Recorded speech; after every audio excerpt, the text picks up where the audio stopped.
इसके बाद कथा आती है कि एक दिन श्री नंद बाबा द्वादशी के दिन जमुना में स्नान करने गए और समय का ठीक ठीक परिज्ञान नहीं था।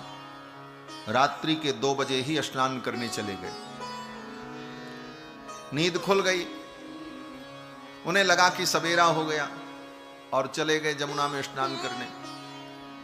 रात्रि के 2 बजे आसुरी वेला होती है। उस समय वरुण के सेवक असुर जल में विचरण करते हैं। उस समय नदी में और सरोवर में प्रवेश नहीं करना चाहिए। नंद बाबा चले गए स्नान करने।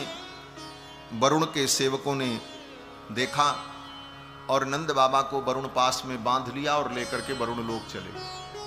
नंद बाबा लौट करके नहीं आए। सवेरा हो गया,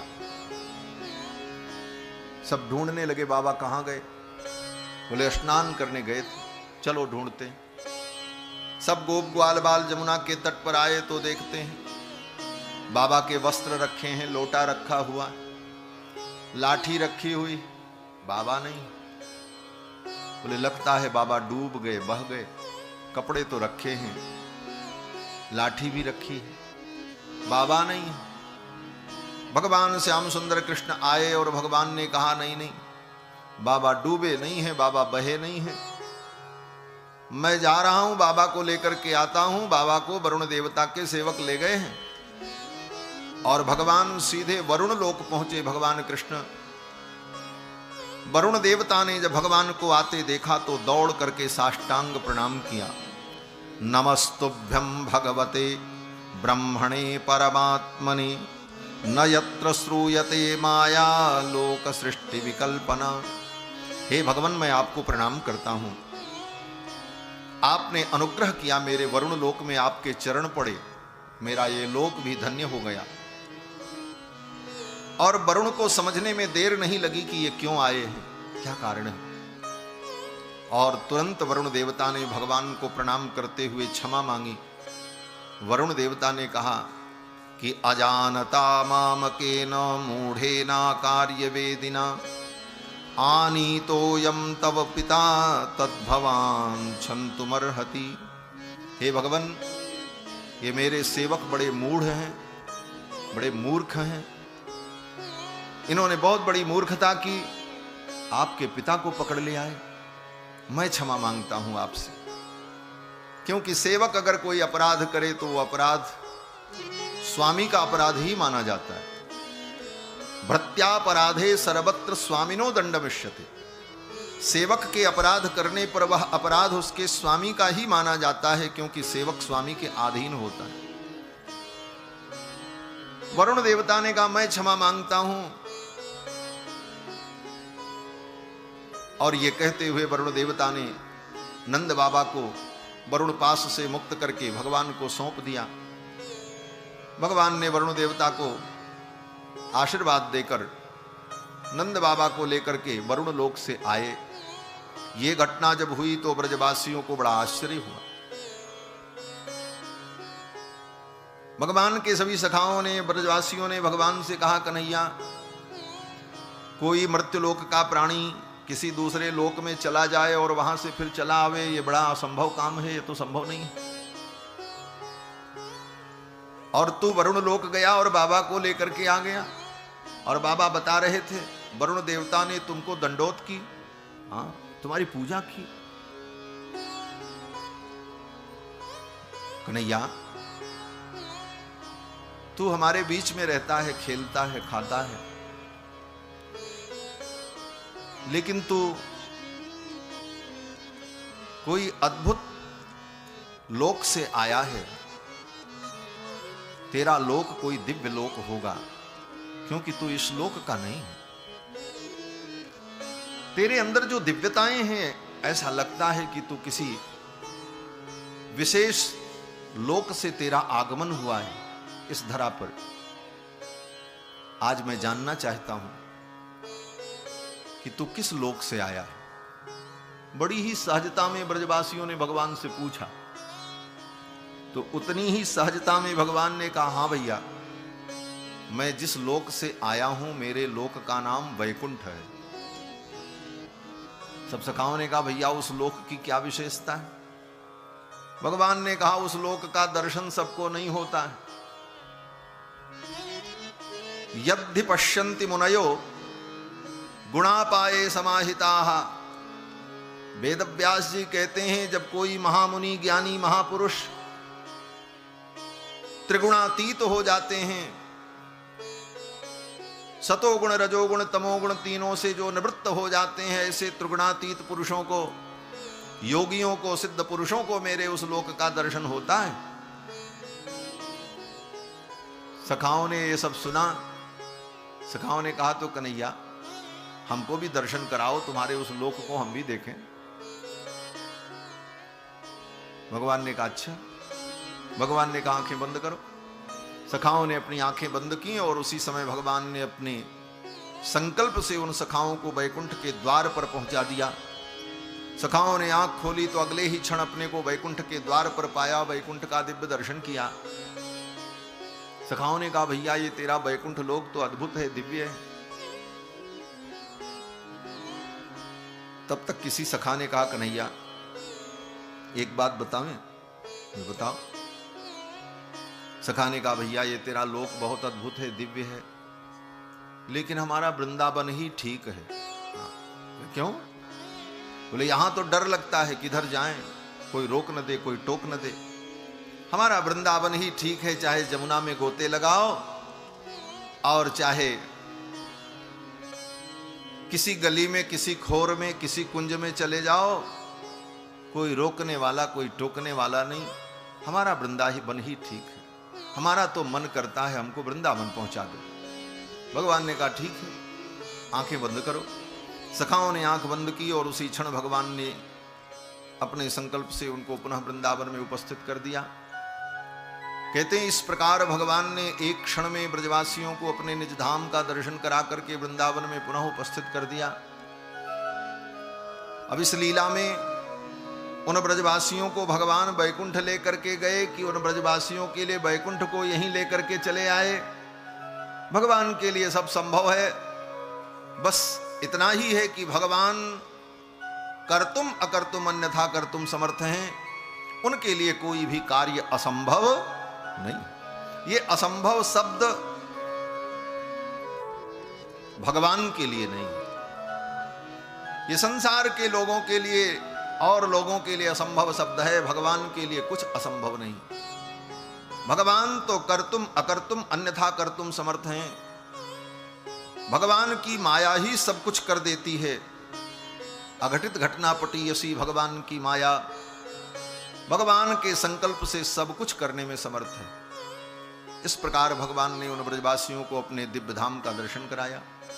इसके बाद कथा आती है कि भगवान ने रासलीला के माध्यम से कामदेव के मान का मर्दन किया। कामदेव को भी बड़ा अहंकार हो गया कि मैंने सबको जीत लिया है। और वास्तव में कामदेव ने जब उग्र रूप धारण किया तो बड़े बड़े ऋषि मुनि महात्मा भी काम के परवश हो गए। भगवान शंकर की समाधि को भंग करने के लिए कामदेव ने जब अपने प्रचंड रूप को प्रकट किया तो बड़े बड़े ऋषि मुनि महात्मा भी उस काम के प्रभाव से प्रभावित हो गए। गोस्वामी तुलसीदास जी महाराज लिखते हैं भय काम बस जोगी तापस पावन की तो कहे। भय काम बस जोगी तापस पावन की तो कहे। देख ही चराचर नारी में ब्रह्म में देखत रहे। देख ही चराचर नारी में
भय काम बस। भय काम बस जोगी स तापस। बड़े बड़े जोगी तपस्वी भी काम के परवश हो। काम को जीतना इतना सरल नहीं। हां, भगवान की कृपा हो तो संभव है। आगे गोस्वामी जी लिखते हैं कि धरे न काहू धीर सबके मन मन सिज हरे, और जे राखे रघुवीर ते उबरे ते ही काल मह। उस काल में भी भगवान की कृपा जिनके ऊपर थी वो बच गए। ऐसा नहीं है कि काम ने सबको जीत लिया। काम को जीतने का यही मूल मंत्र है। अपनी बुद्धि और विवेक पर भरोसा मत करो, भगवान पर भरोसा करो। तुम अपने विवेक, बुद्धि और त्याग से काम को नहीं जीत पाओगे। काम को जीतने के लिए राम की कृपा होनी चाहिए। वो कृपा होगी तभी जीत पाओगे।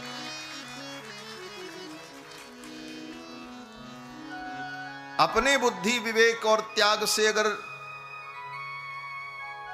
जीतने की कोशिश भी की तो अहंकार भी आ जाएगा। हमने तो काम पर विजय पा लिया, और परिणाम उसका यही होगा कि वह अहंकार क्षण भर में चूर हो जाए। इसलिए भरोसा भगवान का ही करना चाहिए। जे राखे रघुवीर ते उबरे ते ही काल में। कामदेव को बड़ा दर्प हो गया। देवर्षि नारद मिले। नारद जी ने कहा, रे कंदर्प कहां जा रहे हो? कामदेव ने कहा, कोई लड़ने वाला नहीं मिलता, सब मुझसे हार गए। कामदेव ने नारद जी की भी चुटकी ले ली। बोले, आप भी तो विश्व मोहिनी के चक्कर में पड़ गए थे। आज भी रामायणी लोग रामायण के प्रवचन में नारद मोह का वर्णन करते हैं। विश्व मोहिनी का हाथ देखने गए और मोह में पड़ गए, और इतने मोह में पड़े कि भगवान से जाकर के कहा, प्रभु अब कोई रास्ता नहीं है, आप अपना स्वरूप हमें दे दो जिससे वो विश्व मोहिनी मेरा वर्ण कर ले, क्योंकि अब उसके बिना मैं रह नहीं सकता। नारद जी की ये स्थिति हो गई। भगवान ने कहा, मेरे पास क्यों आए? तो नारद जी ने कहा, मैं आपका दास हूं, कहां जाऊं? जेहि विधि नाथ होय हित मोरा, करहु सुबेगी दास में तोरा। दास आपका हूं, जाऊं कहां? नारद जी ने जो पहले कहा था, भगवान ने उस पर ध्यान नहीं दिया। नारद जी ने कहा, वो विश्व मोहिनी मुझे बहुत अच्छी लगती, उससे मेरा ब्याह हो जाए, इसलिए आपकी सुंदरता, आपका ये सौंदर्य मेरे अंदर आ जाए, यही मैं मांगने आया हूं। इन सब बातों को भगवान ने सुना, लेकिन भगवान को सबसे अच्छी बात क्या लगी? नारद जी की एक बात भगवान को बहुत प्यारी लगी, जो नारद जी ने अंत में कहा। और क्या कहा? हे प्रभु, मैं आपका दास हूं। जेहि विधि नाथ होय हित मोरा, करहु सुबेगी दास में तोरा। मैं आपका दास हूं, चाहे अच्छा हूं चाहे बुरा हूं, जो कुछ हूं आपके सामने हूं, आपके सामने आया हूं। आपसे मैंने कुछ छिपाया नहीं है, जो कुछ कहना था आपसे मैंने कह दिया। यह निश्चलता नारद जी की भगवान को इतनी प्रिय लगी। भगवान ने कहा, कुछ भी हो, नारद मेरा है, और अगर इसके मन में विकार आया है तो मैं इसकी रक्षा करूंगा। भगवान ने कहा, जेहि विधि होई है परमहित नारद सुनहु तुम्हार, सो हम करब न आन कछु मृषान बचन हमार। कुपथ मांग रुज व्याकुल रोगी, देहि न वैद्य सुनो मुनि जोगी। और भगवान ने सारी योजना बनाई और अपने भक्त देवर्षि नारद को बचा लिया। ऐसी लीला, बंदर बना दिया। आए थे सुंदर बनने, बना दिया बंदर। भगवान ने सोचा, आज मैं अपने नारद को अगर सुंदर बना दूंगा तो मेरा नारद जीवन भर के लिए बंदर बन जाएगा। आज अगर सुंदर बना तो ये जीवन भर के लिए बंदर बनेगा। क्यों? बोले, जो ब्याह के पहले ही इतना आसक्त है और इसका ब्याह हो गया तब तो फिर इसकी लुगाई इसको नचाएगी। नाचई नट मरकट की नाई। भगवान ने सोचा आज अगर सुंदर बनाया तो मेरा नारद सदा के लिए बंदर बन जाएगा, लेकिन आज अगर एक दिन के लिए मैं अपने नारद को बंदर बना दूं तो मेरा नारद सदा के लिए सुंदर रहेगा। इसलिए भगवान ने नारद जी को सुंदर नहीं बनाया, बंदर जैसा चेहरा दे दिया। और जब पहुंचे सभा में तो मरकट बदन भयंकर देखी, बंदर का मुख देखा। विश्वमोहिनी ने तो उधर गई ही नहीं, वो दूसरी तरफ चली गई। और तब तक भगवान आए। विश्वमोहिनी ने भगवान को बरमाला पहना दी और भगवान विश्वमोहिनी को लेकर चले गए। इतनी प्रसिद्ध कथा है। कामदेव ने थोड़ा नारद जी को भी व्यंग किया, लेकिन नारद जी भगवान के परम भक्त हैं, भगवान के मन के अवतार हैं, और नारद जी वही करते हैं जो भगवान की इच्छा होती है। भगवान की संकल्प की इच्छा की प्रतिमूर्ति हैं देवर्षि नारद मानो। नारद जी ने कहा ठीक है तुम विश्व विजयी हो, लेकिन देखो विश्व विजय का खिताब, विश्व विजय का पुरस्कार तो तुम्हें तब मिलेगा जब सबको जीत लो। नारद जी ने, कामदेव ने कहा बचा कौन? नारद जी ने कहा अभी एक बालक बचा हुआ है, 10 वर्ष का बालक है, पढ़ा लिखा भी नहीं, विद्यालय में तो गया ही नहीं, और गोपियों के बीच में ताता थैया करता रहता है, गाय चराता है। अगर उसको तुमने जीत लिया तो मैं मान लूंगा तुम विश्व विजयी हो। कामदेव ने कहा बड़े बड़े मुनि महात्मा तो बचे नहीं, वो 10 वर्ष का छोरा मेरे सामने क्या है? नारद जी ने कहा जाकर के देखो। कामदेव भगवान के पास आया। भगवान तो चाह ही रहे थे कामदेव आवे और लीला का उपक्रम हो और कामदेव के मान का मर्दन हो। और भगवान ने कामदेव से कहा ठीक है, शरद पूर्णिमा की रात्रि में जमुना के तट पर वंशी बट पर हजारों हजारों गोपियों के मध्य में, सहस्रों सहस्रों गोपियों के मध्य में मैं अकेला पुरुष रहूंगा, तुम अपने परिकर के सहित आ जाना और वही निर्णय होगा कौन विजयी होता है। भगवान ने कामदेव को निमंत्रण दे दिया।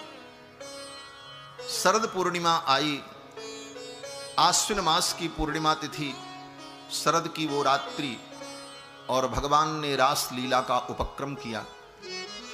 5 अध्याय में भगवान की रास लीला का वर्णन श्री सुखदेव जी ने राजा परीक्षित को सुनाया है।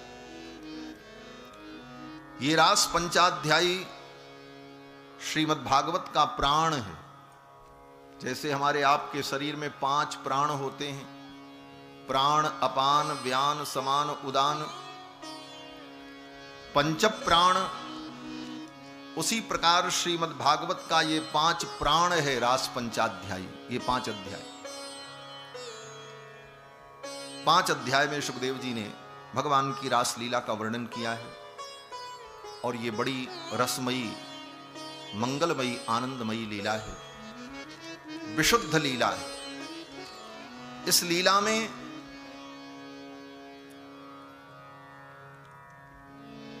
काम का कहीं प्रयोजन ही नहीं। ये काम लीला नहीं है, काम विजय लीला है। इसीलिए भगवान ने इस लीला के पहले ही गोपांगनाओं की देहासक्ति को चीरहरण के माध्यम से दूर किया, क्योंकि देह की आसक्ति होने पर काम क्रोधादिक विकार होते हैं, और देह की आसक्ति समाप्त हो जाने पर कामादिक विकार स्वतः निवृत्त हो जाते हैं। इसीलिए भगवान ने उन गोपांगनाओं को भी इस योग्य बनाया कि रास लीला में काम पर विजय प्राप्त करने में कोई बाधा न हो। आज वो मंगलमयी बेला जब आई तो भगवान ने अपनी योग माया को आदेश दिया, तू सारे उपकरण और सारे संसाधन और वातावरण उपस्थित कर दे। भगवान की योग माया ने सब कुछ सृजित कर दिया। भगवान पिता रात्रि ही शरदोत्फुल्ल मल्लिका वीक्षरंतुम मनश्चक्री योग माया मुपाश्रिता। अपनी योग माया का आश्रय लेकर भगवान ने रास लीला का वातावरण बनाया।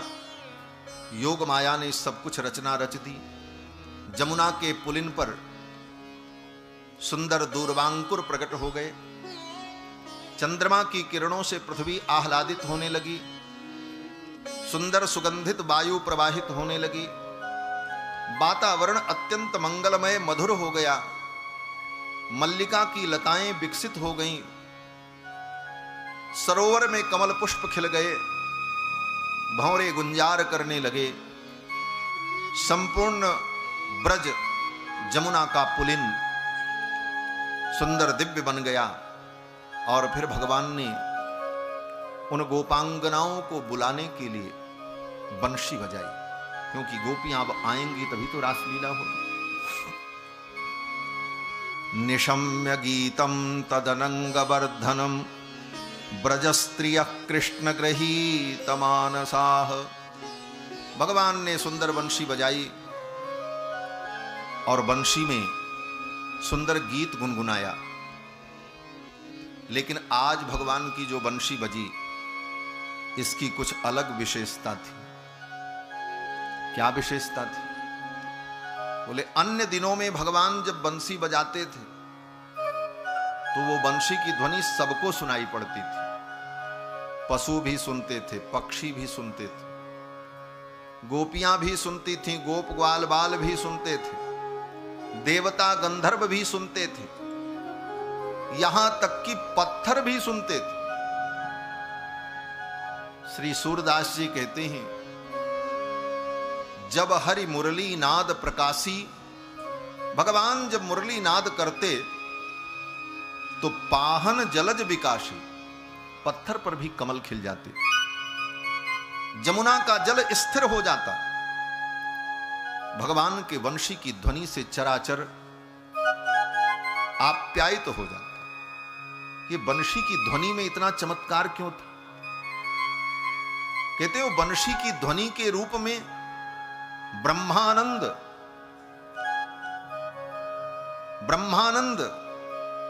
परमात्मा का जो ब्रह्मानंद स्वरूप है, वह ब्रह्मानंद ही बंशी के रव के रूप में निकलकर उन प्राणियों के कर्ण कुहरों से उनके हृदय में जब प्रविष्ट होता तो सबको उस ब्रह्मानंद की अनुभूति होती। इति वेणु रवम राजन सर्वभूत मनोहरम।